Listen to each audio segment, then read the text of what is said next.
Bom dia a todos. Vamos falar um pouco sobre a distorção da realidade e a inversão de papéis que a vítima vive quando ela se relaciona com um psicopata doméstico.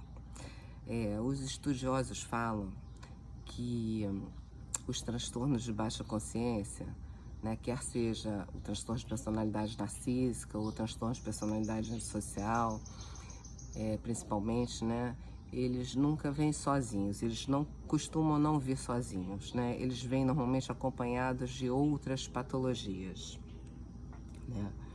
E a gente sabe também que quando o sujeito está dentro de uma patologia, ele não é uma coisa só, né? Às vezes ele pode estar dentro de uma patologia, mas passear um pouquinho pela outra, ele pode ser... Ele pode ter características de uma patologia e, ora, né, ter características dessa outra patologia, né? E uma das características da psicopatia é a distorção da realidade e essa inversão de papéis, né? Quando o sujeito é psicótico, né, essa distorção da realidade ela é construída como se fosse um delírio. Mas no caso do psicopata, a distorção da realidade ela tem um objetivo, né? Que é uma criação de uma nova realidade para o outro, né? Para convencer o outro de uma coisa que é diferente da verdade. E a criação dessa nova realidade, dessa realidade distorcida, ela vai servir para encontrar justificativas e desculpas para suas próprias atitudes, né? E ao criar essa realidade distorcida, o sujeito vai buscar um olhar da vítima de solidariedade. E esse olhar de solidariedade, justamente, que é forjado em cima de uma mentira, ele é usado, o sujeito usa esse olhar de solidariedade para se desculpar internamente do que ele realmente fez e o outro desconhece, né? Dessa forma, o sujeito nunca assume nada, ele mente o tempo todo, ele é a vítima de todos, ele é sempre o bonzinho, né? E ele usa, né, o olhar do outro, o olhar generoso do outro sobre ele, que ele cria com base numa mentira e em uma distorção da realidade, ele vai usar para alimentar, né, para se alimentar, né, e para se desculpar da verdade da sua própria mentira, né? Então ele cria uma mentira, consegue esse olhar generoso e esse olhar generoso serve para ele se desculpar do que aconteceu de fato, né? E dessa forma ele nunca assume nada, ele mente o tempo todo, ele é sempre a vítima de todos, ele é sempre o bonzinho, né? E essa costumeira inversão de papéis, né, com a vítima, que ele vai destruindo também, é uma fantasia que ele cria para despejar os seus próprios demônios no outro. Ao criar essa fantasia e vender essa fantasia para terceiros, ele consegue que o outro acredite também que a culpa é da vítima.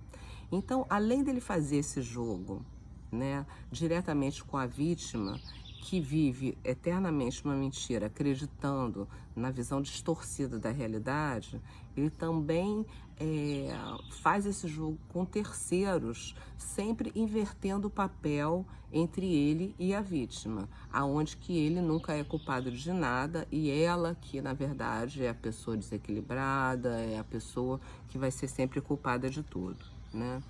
E aí, quando ele consegue jogar os seus próprios demônios em cima da vítima, ele usa essa crítica do outro que ele conseguiu criar com base nessas mentiras, ele usa como autodesculpa também para os seus próprios atos, né? E a vítima, em algum momento, ela vai se deparar com a certeza que a sua vida foi uma mentira, né? Que ela acreditava sempre que o sujeito era uma vítima, que era bonzinho, era uma vítima do mundo, né? E ela, na verdade, ela acaba se entendendo que ela desconhecia completamente aquela pessoa com a qual ela vivia, né? E aí ela vai precisar remontar o quebra-cabeça da sua vida. Ela vai precisar encaixar todas as pecinhas, né? Como se, de repente, tudo aquilo que ela imaginava que existia deixou de existir, né? Então, houve uma explosão, tem as pecinhas saíram voando, cada um pedacinho para cada lado, e ela vai ter que remontar esse quebra-cabeça para entender o que foi a vida dela, né? E cada vez que uma dessas pecinhas se encaixarem, né? Porque Freud fala, né, que na verdade o que acontece? Às vezes a gente sabe, a gente compreende, mas a gente não quer ver, porque é da ordem do insuportável você imaginar que a pessoa com a qual você vive, ela mente para você o tempo todo, né? E ela passa para você uma imagem de ser uma pessoa que ela efetivamente não é, né? Então, a pessoa vive com um estranhamento que existe o tempo todo, uma desconfiança que existe o tempo todo, mas ela se nega, né, a enxergar. Ela recalca tudo aquilo que parece estranho para ela. E depois, quando, na verdade, quando a relação finalmente acaba, ela vai ter que se deparar com todas essas pecinhas desse quebra-cabeça e remontar esse quebra-cabeça de novo.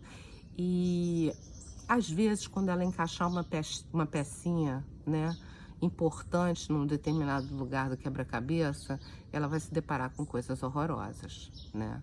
Ela vai se deparar com uma pessoa que é uma pessoa monstruosa, que ela não tinha a menor ideia quem fosse aquela pessoa com a qual ela vivia, né? E isso vai funcionar como se fosse uma mina terrestre que explode, né? Ela explode para cima, mas ela faz um buraco embaixo, né? E, e esses vários buracos que vão construir, que vão se forjando na vida da pessoa, que dão origem ao trauma de estresse pós-traumático, que é praticamente como se fosse a pessoa tivesse vindo de uma guerra, né?